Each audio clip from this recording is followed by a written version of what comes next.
For those that do know me, my name is Dilmar. I'm a professor here at the University of Newcastle. I moved up from Melbourne 20 years ago. I understand that doesn't make me a local.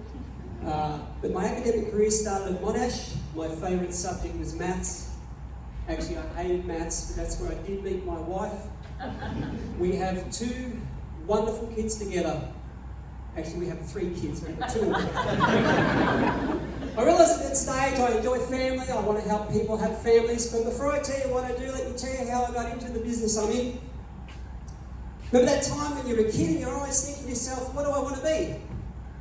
And you see a cop racing down the road, you know, sirens are on, in and out of traffic, through the red lights, and thinking, well, that's a job. Or you look up and you see a plane and you think, man, someone is actually paying that pilot to travel and see the world. I could do that. None of you could do it. Me? I developed my passion a little bit later on in life. I remember the time well, it was during adolescence. I was in my bedroom. On my own. I had some inspiring reading material. And Mum walked in. She just took one look at me and she said, son, that can send you blind. I ignored her advice and I am a sperm doctor. I know what you're thinking. Being a sperm doctor must be the best job ever. I bet you get to do all the hands-on work. Well, playing with jizz is not as glamorous as you might think. But I do enjoy what I do, and I'm good at it. I just need to look at the guys' faces on semen collection day, and they are satisfied.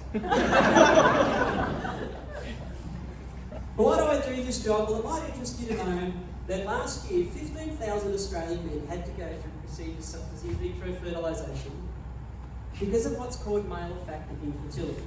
In other words, they're having troubles conceiving.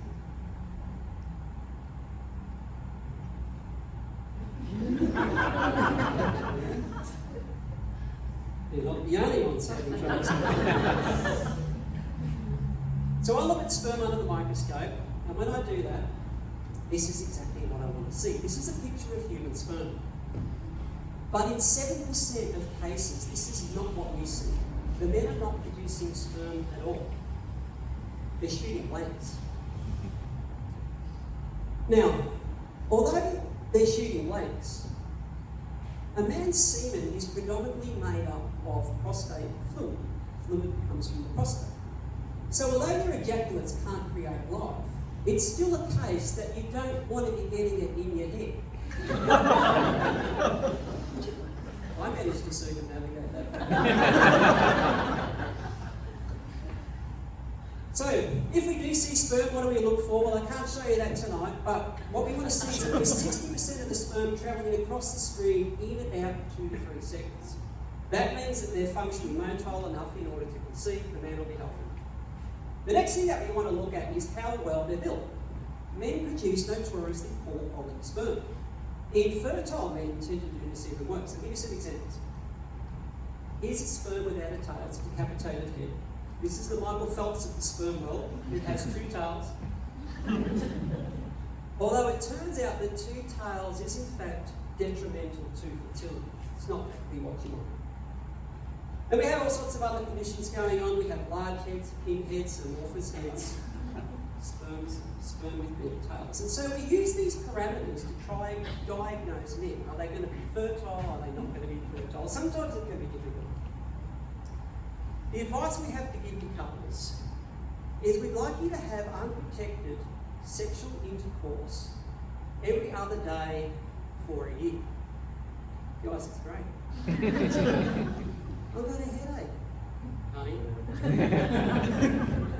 Doc's orders.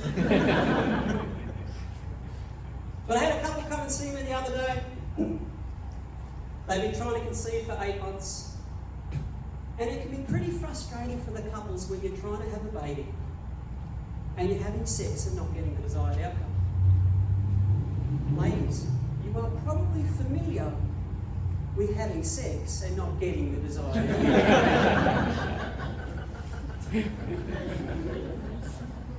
This guy comes in, he says to me, "Doc, are you sure?" I said, "Mate, I've checked out your life. Fallopian tubes, no blockages. Hormone levels are okay. Regular menstrual cycles. No uterine fibroids, no endometriosis. She is fine. Well, what about me, Doc? What about my sperm? Mate, you are producing a load that could swim across the English Channel and back and still get where it needs to be. You are 100% fine." He goes, "Well, we've been going like woodpeckers for 8 months, Doc. What is going on?" I said, "I don't know." He said to me, "Well, it's a relief to know my sperm are okay, you know, because it just seems like such a long way from my wife's tonsils to her ovary." Well, provided men are depositing sperm in the correct spot, what is the problem with a lot of these men? Well, it turns out that temperature plays a big role. Now, ladies, I know you want a man that's hot, and I know that by far the hottest part of a man is his scrotum. But too much temperature down there is actually detrimental to male fertility. How do I know this? Well, I'm going to take you back to the 1980s. Month-long experiment.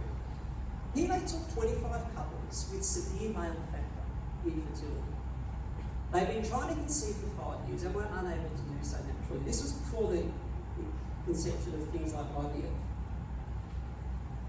Now, I'm plotting this out for you, but the lower you are on the graph, the worse your semen profile. Now, these men underwent a regime known as scrotal pulling. So after 4 weeks, that's what happens. You go further up the graph. And then after 8 weeks, you go even further. Then that's not going to mean a lot to you until I draw this little line here. This is the World Health Organization threshold for fertility. So if you're surpassing this line, in theory, you should be able to conceive naturally. And it's true. When these guys, after scrotal pooling, tried to conceive, they had a 44% natural fertility rate without the use of IVF altogether, which is great. Well, the question is, why not 100%? I'm glad you asked. It turns out that the method of scrotal pooling in the 1980s looked a bit like this. Is there any kids in the audience?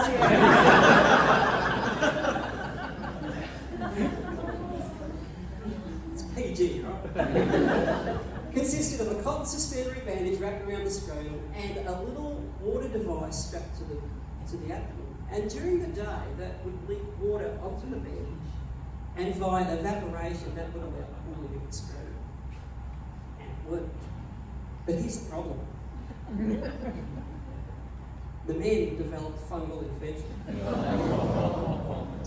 Pulled out the dryer. It turns out that men aren't supposed to be wet and moist now. So what did our group do? Well, this is the future science talk, so this is the future. You are genuinely the first people to see this outside of the lab group, but this is the future of scrotal pooling right here. We actually developed a scrotal cooling device to help men overcome these issues without the use of IVF, which is extremely expensive, $10,000 ago. We had to come up with a name. I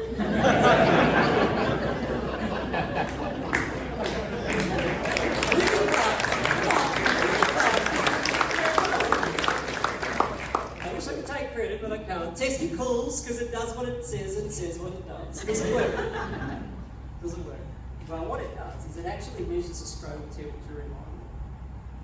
And it's got some fans. So when it thinks it needs to pull down the testis, off it goes. But we programmed this to ramp up the fans, and you can see from the blue line here that as we turn the fan on, scrotal pulling occurs immediately, and then the higher we turn the fans on, the more and more we get. Till eventually we turn the fan off, and you can see that scrotal temperature is returning.